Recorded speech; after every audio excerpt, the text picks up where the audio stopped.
where lots happening in federal politics today. Let's cross to Canberra and catch up with the Labor Party's Resources and Agriculture spokesperson, Joel Fitzgibbon. Thanks for joining us, Joel. It's a pretty rocky start to the parliamentary year for the government. Parliament resumes tomorrow. Suddenly there's instability. Who do you think is going to be the Deputy Prime Minister this time tomorrow?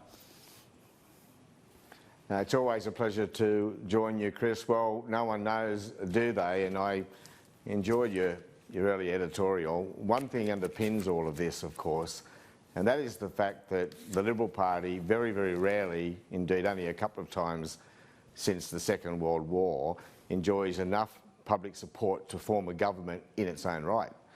It only governs at the, with an arrangement, a secret coalition agreement with the National Party. And that comes, of course, with a cost, and that is the Prime Minister has no say, effectively, over who will emerge as the leader or deputy leader or both in the party room tomorrow. And it is shambolic, and it's a problem of his own making. Well, I'll come to some of what led to this, but first up, do you think that there's any chance Barnaby Joyce might lead the Nationals again? I think in terms of the electorate, a lot of people would see him as the obvious choice. He's the Nat with the highest profile. He's got a proven track record. Well, despite the fact that it seems counterintuitive to respond to shambles with more shambles and more dysfunction, but I've no doubt that Barnaby Joyce is in play. And he's been chipping away there for many months, not hiding his ambition away, wearing it on his shirt sleeve, and I've no doubt that he'll go into that party room meeting tomorrow with every intention of causing a spill and every intention of running as leader. And who knows, in the National Party, anything can happen, and he could potentially emerge as the leader tomorrow. Well, we saw, of course, with the Liberals back in 2018 what happens when a spill is brought on. Malcolm Turnbull brought it on himself. Now, Barnaby Joyce is saying effectively he's not going to challenge the leadership, but if someone brings it on, his hat's in the ring. Surely then someone's going to try it out then, aren't they? Well, I'm not here really to give Barnaby Joyce and his supporters advice, but we know how it plays out here, Chris. Allegedly, under their rules, it only takes one member to call for the spill. Won't be hard for Barnaby Joyce to find someone prepared to do that. He'll say that once the spill is on, the position is vacant and he's entitled to run. I suspect he knows he doesn't have the requisite number of votes to win, but I also strongly suspect he knows he's got the requisite numbers or the numbers necessary to fatally wound Michael McCormack and therefore either force him to resign or at some point in the not too distant future have another crack. You'd have to be pinching yourself, wouldn't you, to see that this sort of shambles unfolding? You couldn't have dreamed of this back in November? Well, you know, it's a little bit of fun for us as we watch on today and tomorrow and no doubt the day after that. But I do have genuine concerns about the instability and dysfunction playing out in the government, and of course as the agriculture shadow, I'm very concerned that at this time of great need in the agriculture sector, you know, drought, bushfires, floods, trade wars, biosecurity threats, we do need some strong leadership in the agriculture sector. Bridget McKenzie's been missing now for weeks, if not months, because she's effectively been in hiding over this sports rorts affair. Now, today, as we speak, while they say we've got an acting agriculture minister in Michael McCormack, I don't think that's where his mind will be today or tomorrow. So at a time when we need strong leadership, we need a strategic plan, we need strong government responses, we don't effectively have an agriculture minister, and we haven't had one for some time. And who knows who will be the agriculture minister by the end of the week. I'm fearful that it will be another person prepared to sign up to that National Party fundamentalism, that culture of pork barrelling, and that's the last thing the agriculture sector needs at this point in time. Look, it's a pretty strong point you make, and a very fair one, that the timing couldn't be worse for regional Australia with a drought and even with the response to the bushfires over the summer. That's when you want the Nationals organised and focused, and they're off on this frolic. What about on your side of politics? The Greens now, they're effectively your junior coalition partner. Richard Di Natale abandoning the leadership. Is there anything more to that? Yeah, well, nice try, Chris. Well, you're kind of in coalition with them under Julia Gillard.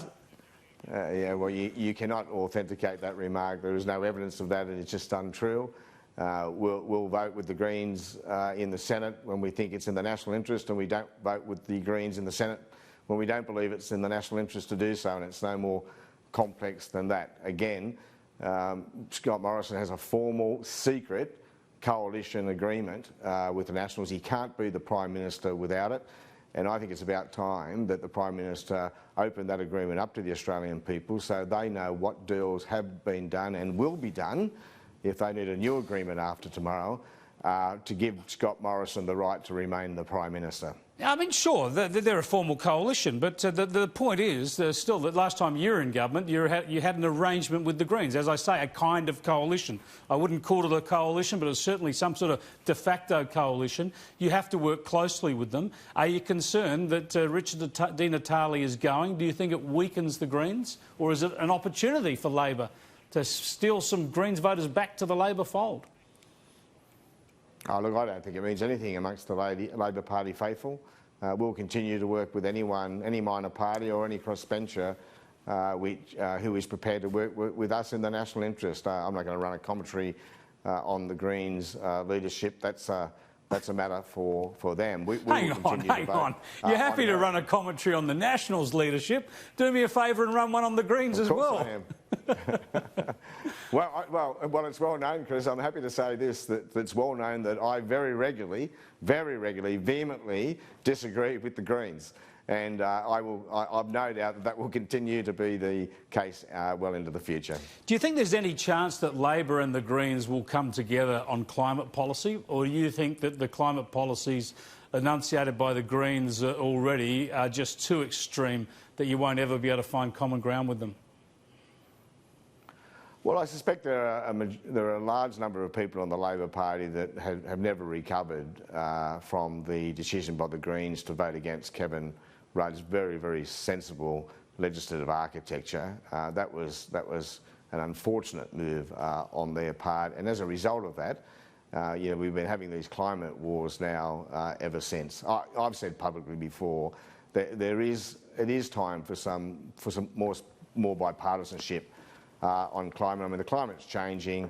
Humankind's making a contribution, and even if you think it doesn't, how about signing up to the precautionary principle and taking some meaningful action as an insurance policy? That would make sense. But Scott Morrison still sees political opportunity in the climate wars, and it's probably too much to expect him to take a more bipartisan view of the world. But people in increasing numbers are calling upon political parties to take more action on climate change. We should, and I believe it's absolutely true that we can do so without unnecessarily costing jobs or harming the Australian economy. So that sort of rhetoric is hardly bipartisan. You're pretending that the country at the moment is doing nothing on climate change. We're signed up to Paris and we're committed to delivering on our Paris agreements. There's not many countries can actually say that they're actually reducing emissions in line with Paris commitments. But we're not, Chris. The Prime Minister's own department is telling us that carbon emissions and greenhouse gas emissions are flatlining. There was a slight fall in the last 2 quarters simply because of the drought and a decline in emissions out of the agriculture sector. The national herd now is at its lowest point in, I think, more than 30 years now. So he signed Paris and made a commitment in response, but he's not acting. And the Australian people know that, and it is necessary, unfortunately, for the Labor Party to keep fighting him on that front. People want meaningful action, but he's not delivering it. Well, the figures show that actually we've basically met Paris already if you're provided you take into account our credits, and the trajectory is downwards. But I suppose we'll come back to that in 2030. But the point is that Chris, Australia... One day you and I will have one day you and I have a conversation in this space without talking about climate change. Yeah, indeed. That's the conversation I look forward to. Yes, me too, I suppose. Now, let's get on to pork barrelling, though. Why has there been such a focus on Bridget McKenzie and a government handing out funds with an eye to politics? Surely all governments have done that from time immemorial. That's why it's known as pork barrelling. It's hardly a new term. Oh, never has a minister been so audacious in his or her attempts to pork barrel a government program, and any glance at the Auditor General's report confirms that. And I heard you, saying earlier, surely there's nothing wrong with the minister having a say. The fact is this program was designed so that the minister didn't have a say, designed in a way which insisted that whichever programs are funded, whichever projects are funded, they be funded on the recommendations of Sports Australia. But what she did in later rounds was change the rules simply so she could have that discretion and use that discretion in a way to gain political advantage. And look at that round in which there were 14 additional projects. 13 of them went to coalition seats. The 14th went to Mayo, of course, a seat held by a crossbencher, a seat they wanted to win. And in New South Wales, there were 5 projects, and 4 of them went to the electorate of Susan Lee. And you'll recall, of course, that Susan Lee was in all sorts of trouble at the time in her electorate, mainly over water issues in the Murray-Darling Basin. So, people just have to stop trying to argue that this wasn't a shocking rort. I reckon it's a shocking scheme. I reckon it's a shocking scheme, and they shouldn't even have schemes like this, but they always go to marginal seats under Labor or Liberal, and they don't work. You talk about the Mayo funding, and then there was one in Tony Abbott's electorate. Throwing taxpayers' money around, it doesn't work anyway. It just seems a bit pointless. But when it comes to Bridget McKenzie losing her job, it's over this apparent conflict of interest about sports club memberships. Now, I'd be tipping you'd be a member of dozens of sports clubs in your electorate, surely. Well, first of all, yes, I am. I make sure I declare them. But second, I wasn't the minister directing funding directly at them in an undeclared environment, and it hardly gets more audacious than that. But the government should release the Gatchins report in full, so we can see exactly what it says. I mean, it's again rather audacious to say the only crime she's guilty of is the failure to make those declarations and to fund clubs in which she had an interest. I mean, you can't just ignore the ANAO report like that. It's too, the rorts are just too obvious. Well, if you say, but if you say, and we won't walk away, and we will continue to pursue this issue. Well, but if you say that she actually had to lose her job because of that scheme and how the funding was managed, then you're really putting into line all the other politicians, Liberal, Labor and National, who lobbied successfully to get some of that funding. No, I don't know how you come to that conclusion. Members of Parliament would have, of course, lobbied on the basis of the merits of their projects, and we haven't said that there has been any project funded that didn't have some merit. Exactly, but you lobby politicians, you don't lobby public servants. You lobby the minister, you don't go to the public servants.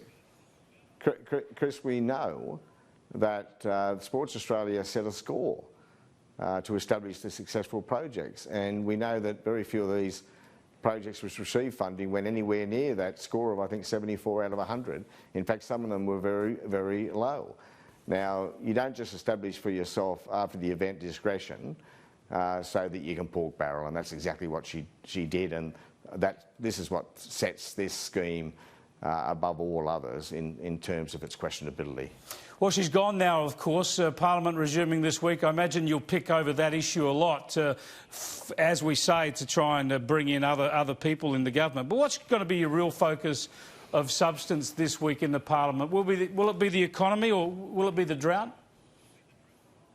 There'll always be a conversation about the economy, Chris, because, as I'm sure all of your viewers know by now, the economy's in trouble. We are in difficult times, not just because of external impacts, as Scott Morrison tries to say, but because of poor decisions by this government. We've been arguing for a long, long time that some economic stimulus was required, some investment in some infrastructure now, for example, would help to stimulate the economy, and I think we've been vindicated on those calls, and it's not too late for Scott Morrison to change direction, and we'll be reminding him about those things. We'll be talking about flatlining wages, cost of living pressures on families.